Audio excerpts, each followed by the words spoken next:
عن سلمة بن الأكوع رضي الله عنه قال: أتى النبي صلى الله عليه وسلم عين من المشركين وهو في سفر، فجلس عند أصحابه يتحدث، ثم انفتل، فقال النبي صلى الله عليه وسلم: اطلبوه واقتلوه، فقتلته، فنفلني سلبه.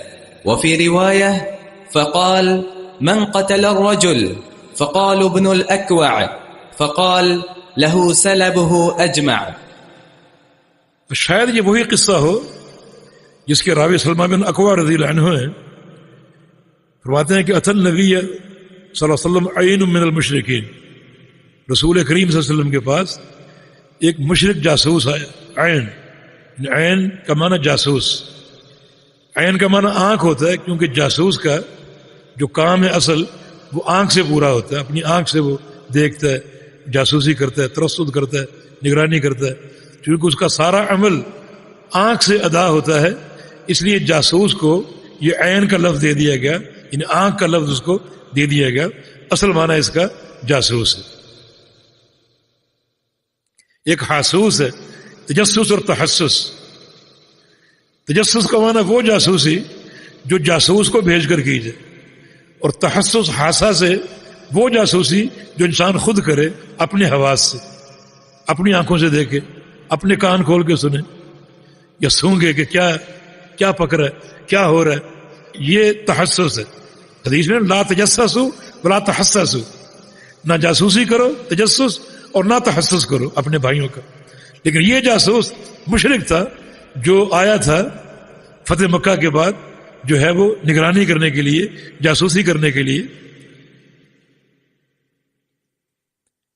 یا اس کی تاریخ مذکور نہیں ہے، بہرحال کسی غزوے میں یہ جاسوس جو تھا وہ آیا اور نبی علیہ السلام کے پاس آ کر بیٹھ گیا اور آ کر باتیں کرنے لگا.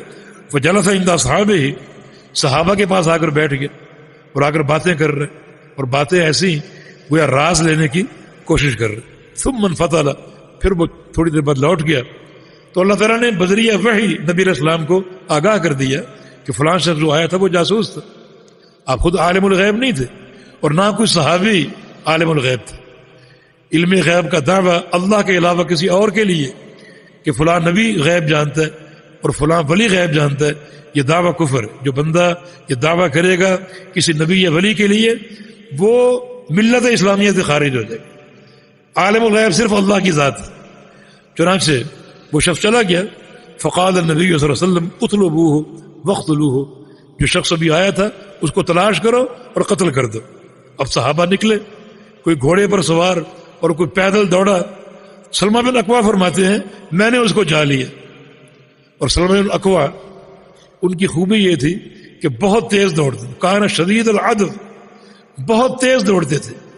بعض اوقات کوئی گھوڑے پر سوار ہوتا نا، اسے بولتے مجھے دوڑ لگا لو، تم گھوڑے پر ہو میں پیدل ہوں، دوڑ لگاؤ مجھ سے، تو یہ آگے نکل جاتے.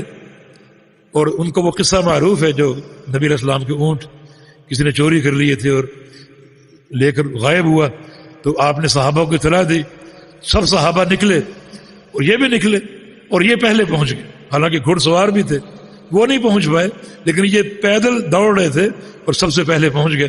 چنانچہ آج بھی جب نبی علیہ السلام نے فرمایا کہ تم اس کو تلاش کرو اور اس کو قتل کر دو، سلمہ بن اکوع فرماتے ہیں کہ میں اس تک پہنچ گیا اور میں نے اس کو قتل کر دی.